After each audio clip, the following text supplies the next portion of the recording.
नमस्ते दोस्तों, आज की इस वीडियो में हम बात करने वाले हैं एसबीआई के एक ऐसे बेहतरीन लमसम प्लान के बारे में जिसमें अगर आप सिर्फ एक बार 50,000 रुपए लमसम इन्वेस्टमेंट करते हैं तो क्या आप यकीन करेंगे कि आने वाले 5 साल 10 साल या फिर 15 साल बाद वह पैसा कई गुना बढ़कर लाखों करोड़ों रुपए के फंड में बदल सकता है। जी हाँ दोस्तों, यहाँ इन्वेस्टमेंट सिर्फ एक बार करना होता है लेकिन उसका जो फायदा है वो लंबे समय तक चलते रहता है। साथ ही दोस्तों ये ऐसा बेहतरीन प्लान है जहां आपको ना हर महीने की झंझट और ना ही बार बार किस्त भरने की टेंशन। बस एक बार निवेश करो, फिर देखो कैसे कंपाउंडिंग से आपका पैसा ग्रो होता है। दोस्तों, अब आपके मन में कई सारे सवाल आ रहे होंगे कि एसबीआई का कौन सा फंड है, इसमें अभी तक कितने लोगों ने निवेश किया हुआ है, क्या इसमें कोई गारंटी मिलती है, इसमें रिस्क कितना होता है। और खास बात दोस्तों, अगर हमने इस फंड में एक बार 50,000 रुपए लमसम इन्वेस्टमेंट किया तो आने वाले 5 साल 10 साल या फिर 15 साल बाद वह पैसा कब और कितना बड़ा बन सकता है, क्या ये हमारे लिए बेहतर साबित हो सकता है। साथ ही दोस्तों, हमारे एक सब्सक्राइबर ने हमसे कमेंट्स करके पूछा था कि एफडी इन्वेस्टमेंट ज़्यादा बेहतर होता है या फिर म्यूचुअल फंड इन्वेस्टमेंट ज़्यादा बेहतर होता है, आखिर दोनों इन्वेस्टमेंट प्लान्स में क्या डिफरेंस होता है। तो इसे भी हम रियल कैलकुलेशन और एग्जाम्पल के साथ पूरी तरह से क्लियर और आसान भाषा में आपको समझाने वाले हैं। तो जानने के लिए वीडियो को शुरू से लेकर लास्ट तक जरूर देखना, और यदि आप हमारे चैनल पर नए हो तो चैनल को सब्सक्राइब करके बेल आइकन को प्रेस जरूर कर देना। दोस्तों, जैसा कि आप जानते हैं कि एसबीआई हमारे देश की नंबर 1 बैंक भी है और सबसे भरोसेमंद संस्था भी है। क्या आपको पता है कि इसकी एक म्यूचुअल फंड शाखा है एसबीआई म्यूचुअल फंड, जो आज के डेट में लगभग 12,60,000 करोड़ से भी ज्यादा का म्यूचुअल फंड मैनेज करती है। जी हाँ दोस्तों, एसबीआई के अलग अलग फंड्स में इतने सारे लोगों ने अपना पैसा निवेश किया हुआ है। लेकिन आज हम जिस फंड के बारे में बात कर रहे हैं दोस्तों, उस फंड का नाम है SBI banking and financial services fund direct growth plan. दोस्तों देखिए, ये एक सेक्टरल म्यूचुअल फंड है, मतलब इसका सारा पैसा सिर्फ बैंक, एनबीएफसी, इंश्योरेंस कंपनीज और फाइनेंशियल इंस्टीट्यूशंस में इन्वेस्ट होता है, जैसे कि HDFC bank, ICICI bank, SBI, Axis bank, Bajaj Finserv और इंश्योरेंस कंपनी में। सीधी भाषा में समझाऊं तो आप फंड के थ्रू इंडिया के बैंकिंग सिस्टम के ग्रोथ पे बीट करने वाले हो, यानी कि यहाँ पर आपका पैसा इन्वेस्ट होता है। दोस्तों, अगर मैं बात करूं इस फंड के लॉन्च डेट की, तो इस फंड को 11 फरवरी 2015 को लॉन्च किया गया था। और दोस्तों, इसका जो करंट एनआईवी है वह है 51 रुपए 14 पैसे का। एनआईवी किसी भी म्यूचुअल फंड के यूनिट प्राइस को कहा जाता है। और दोस्तों, इसका जो फंड साइज है वह है 10,106 करोड़ का, मतलब कि लाखों हजारों लोगों ने इस फंड में अपना पैसा निवेश किया हुआ है। दोस्तों, इस फंड ने अपने बेंचमार्क को निफ्टी फाइनेंशियल सर्विसेज टीआरआई के रूप में ये फॉलो करता है। और दोस्तों, अगर आप इस फंड में निवेश करना चाहते हैं, तो अगर आप एसआईपी के माध्यम से निवेश करना चाहते हैं तो मिनिमम इन्वेस्टमेंट है 500 रुपए, और यदि आप लमसम इन्वेस्टमेंट के माध्यम से निवेश करना चाहते हैं तो मिनिमम इन्वेस्टमेंट है 5,000 रुपए, और मैक्सिमम इन्वेस्टमेंट की दोस्तों यहाँ पर कोई लिमिट नहीं है, आप जितना चाहे उतना कर सकते हैं। लेकिन ध्यान रहे दोस्तों, रिस्कोमीटर के अकॉर्डिंग यह mutual fund very high risk की कैटेगरी पर आता है। इसीलिए किसी भी फंड में निवेश करने से पहले एक बार खुद से अच्छे तरीके से रिसर्च करें, और जरूरत पड़े तो अपनी वित्तीय सलाहकार से सलाह लेकर ही किसी भी म्यूचुअल फंड में इन्वेस्ट करें। दोस्तों, अब आइए जानते हैं कि इस फंड ने अपना पैसा कहां कहां निवेश किया हुआ है। तो दोस्तों, इसके होल्डिंग्स में टोटल 36 कंपनीज है, मतलब कि 36 कंपनियों में इस फंड ने अपना पैसा निवेश किया हुआ है। आइए मैं आपको कुछ कंपनियों के नाम बता देता हूं, जैसे कि HDFC bank limited, Kotak Mahindra bank limited, Axis bank limited, Bajaj Finserv limited, state bank of India, ICICI bank limited, SBI life insurance company limited, Muthoot finance limited, ICICI prudential asset management company limited. दोस्तों, इसी तरह से इस फंड ने total 36 कंपनियों में निवेश किया हुआ है।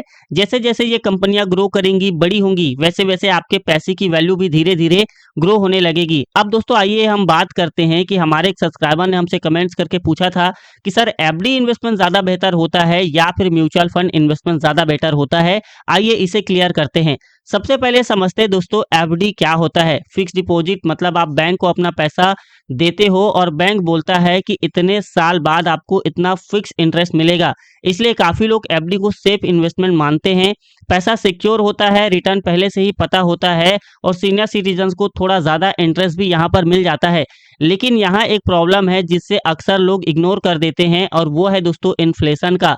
आज अगर एफडी 6% पर इंटरेस्ट रेट दे रही है और इन्फ्लेशन 6 या 7% से चल रही है तो टेक्निकली आपका पैसा ग्रो ही नहीं हो रहा है, ऊपर से एफडी इंटरेस्ट पर टैक्स भी लगता है, मतलब जो रिटर्न दिख रहा है वो एक्चुअली कम हो जाता है। अब बात करते हैं दोस्तों म्यूचुअल फंड की। म्यूचुअल फंड में आपका पैसा डायरेक्टली शेयर मार्केट कंपनीज के अंदर इन्वेस्ट होता है। जब कंपनीज ग्रो करती हैं तब आपका पैसा भी ग्रो करता है।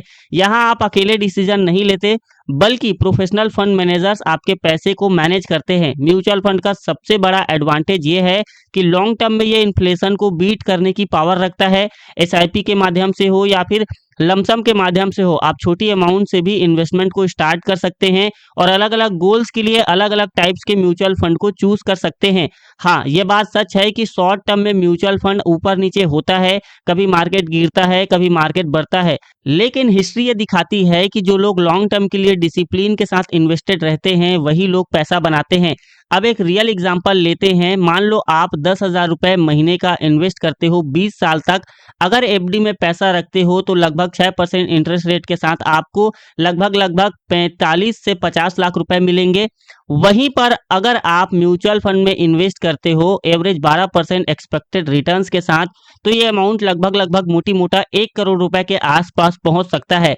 पैसा सेम है, टाइम सेम है, बस इन्वेस्टमेंट का तरीका दोस्तों यहाँ पर अलग है। इसका मतलब ये नहीं कि एफडी बेकार है या फिर म्यूचुअल फंड सब कुछ है। हर किसी के लिए आंसर अलग होता है। अगर आपको 1 या 2 साल के लिए पैसा चाहिए तो एफडी बेटर ऑप्शन हो सकता है। अगर आपका गोल 5 साल, 10 साल या फिर 15 साल का है, जिससे रिटायरमेंट या बच्चों का फ्यूचर सिक्योर करना हो, तो म्यूचुअल फंड ज्यादा सूटेबल होता है। अगर आप बिल्कुल भी रिस्क नहीं लेना चाहते तो एफडी ठीक ठाक माना जा सकता है। और अगर आप वेल्थ क्रिएट करना चाहते हो तो म्यूचुअल फंड एक स्ट्रॉन्ग ऑप्शन हो सकता है। बहुत से लोग कहते हैं कि म्यूचुअल फंड रिस्की होता है, लेकिन वो ये भूल जाते हैं कि एफडी में पैसा रखकर भी वो इन्फ्लेशन का रिस्क ले रहे होते हैं। रिस्क सिर्फ मार्केट में ही नहीं होता, रिस्क पैसा ना बढ़ने का भी होता है। इसलिए कंक्लूजन सिंपल भाषा में समझाऊं तो एफडी और म्यूचुअल फंड एक दूसरे के दुश्मन नहीं है। दोनों का काम अलग अलग स्मार्ट इन्वेस्टर के तरीके से होता है। एफडी का सेफ्टी के लिए यूज कर सकते हो और म्यूचुअल फंड आपको ग्रोथ के लिए यूज हो सकता है। अगर आप दोस्तों चाहते हैं कि मैं नेक्स्ट वीडियो में ये एक्सप्लेन करूं कि बिगनर्स के लिए कौन सा म्यूचुअल फंड बेस्ट होता है, तो मुझे कमेंट्स कर देना म्यूचुअल फंड। और दोस्तों अगर आपको अभी तक ये जानकारी हेल्पफुल लग रही होगी तो आप हमारे चैनल को सब्सक्राइब करके बेल आइकन को प्रेस जरूर कर देना। अब आइए दोस्तों जानते हैं कि इस फंड ने अपने पास्ट में कैसा परफॉर्मेंस दिया हुआ है। दोस्तों यहाँ पर हम पास्ट के रोलिंग रिटर्न्स को देखेंगे और खासकर हम सिर्फ और सिर्फ लमसम के रिटर्न्स को ही देखेंगे, ठीक है। दोस्तों इस फंड ने पिछले 1 साल में 18.2% तक का रिटर्न दिया है, पिछले 3 सालों में 16.9% तक का रिटर्न दिया है, एंड पिछले 5 सालों में 15.3% तक का रिटर्न दिया है, एंड पिछले 7 सालों में 16.01% तक का रिटर्न दिया है, और पिछले 10 सालों में दोस्तों इस फंड ने 17.49% तक का रिटर्न अपने इन्वेस्टरों को दिया है। दोस्तों आइए जानते हैं कि इस फंड के टॉप सेक्टर्स के बारे में भी हम बात कर लेते हैं। तो दोस्तों इसके टॉप सेक्टर्स है financial sector 74.32%, insurance sectors 12.33%, services 6.68%, unclassified sector 3.5% तक का इसका इन्वेस्टमेंट है। दोस्तों अगर आप इसके इक्विटी होल्डिंग्स को देखोगे तो ये fund large cap, mid cap और स्मॉल कैप तीनों में थोड़ा थोड़ा करके पैसा इन्वेस्ट करता है। तो दोस्तों आइए बात करते हैं कि आपके मिलने वाले रिटर्न्स पर आपको कितना टैक्स देना होगा। तो दोस्तों आपको long term capital gain tax 12.5% देना होगा अगर आपका 1 साल का प्रॉफिट 1,25,000 से प्लस होता है तो, और short term capital gain tax 20% देना होगा, ठीक है जी।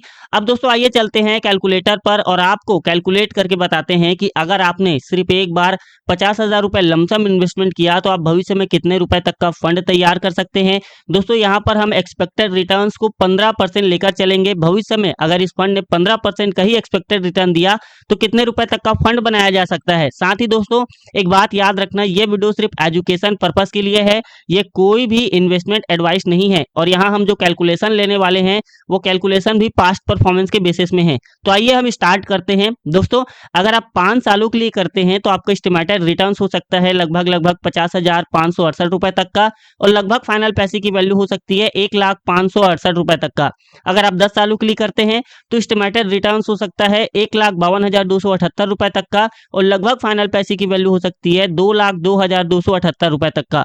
अगर आप 15 सालों के लिए करते हैं तो एस्टिमेटेड रिटर्न हो सकता है 3,56,853 रुपए तक का, और लगभग फाइनल पैसे की वैल्यू हो सकती है 4,06,853 रुपए तक का। अगर आप 20 सालों के लिए करते हैं तो एस्टिमेटेड रिटर्न्स हो सकता है 7,68,327 रुपए तक का, और आपके लगभग फाइनल पैसे की वैल्यू हो सकती है लगभग दोस्तों 8,18,327 रुपए तक का। अगर आप इसी को 30 सालों के लिए करते हैं तो एस्टिमेटेड रिटर्न्स हो सकता है 32,60,589 रुपए तक का, और लगभग फाइनल पैसे की वैल्यू हो सकती है 33,10,589 रुपए तक का। अगर आप दोस्तों 35 सालों तक करते हैं तो एस्टिमेटेड रिटर्न्स हो सकता है 66,08,776 रुपए तक, और आपके लगभग फाइनल पैसे की वैल्यू हो सकती है 66,58,776 रुपए तक। अगर आप दोस्तों इसे 38 सालों तक करते हैं तो आपकी एस्टिमेटेड रिटर्न्स हो सकती है लगभग 1,77,166 रुपए तक, और आपके लगभग फाइनल पैसे की वैल्यू हो सकती है 1,01,27,166 रुपए तक। दोस्तों यहाँ पर आप देख सकते हैं, अगर आप 38 सालों तक लमसम इन्वेस्टमेंट करते रहे, यानी कि होल्ड करके आपने एक बार इन्वेस्टमेंट करके छोड़ दिया, तो लगभग भविष्य में आप मोटी मोटा 1 करोड़ रुपए तक का फंड तैयार कर सकते हैं। अब दोस्तों मैंने आपको इस वीडियो में जो भी कैलकुलेशन बताए हैं वो पास्ट परफॉर्मेंस के बेसिस में बताए हैं। भविष्य में ये जो रिटर्न्स है वो कम भी हो सकते हैं और ज़्यादा भी हो सकते हैं, इसकी यहाँ पर कोई गारंटी नहीं है दोस्तों। इसी तरह से मैंने मेरी एक और बेहतरीन वीडियो में समझाया है कि कैसे आप सिर्फ एक बार 1 लाख रुपए लमसम इन्वेस्टमेंट करके भविष्य में एक तगड़ा और मोटा रिटर्न तैयार कर सकते हैं। तो उस वीडियो का लिंक मेरे एंड स्क्रीन पे आ रहा होगा, आप उसे क्लिक करके देख सकते हैं। और दोस्तों अगर आपके कोई सवाल होंगे तो मुझे कमेंट्स करना, मैं नेक्स्ट वीडियो में उस टॉपिक को कवर करने की कोशिश जरूर करूंगा। दोस्तों यह वीडियो सिर्फ एजुकेशन पर्पज के लिए है, इसमें बताए गए रिटर्न्स अनुमानित हैं या कोई फिक्स रिटर्न नहीं है। म्यूचुअल फंड निवेश बाजार जोखिमों के अधीन है, रिटर्न की कोई गारंटी नहीं है। निवेश करने से पहले कृपया अपने वित्तीय सलाहकार से सलाह लें, तब जाकर किसी भी म्यूचुअल फंड में इन्वेस्ट करें।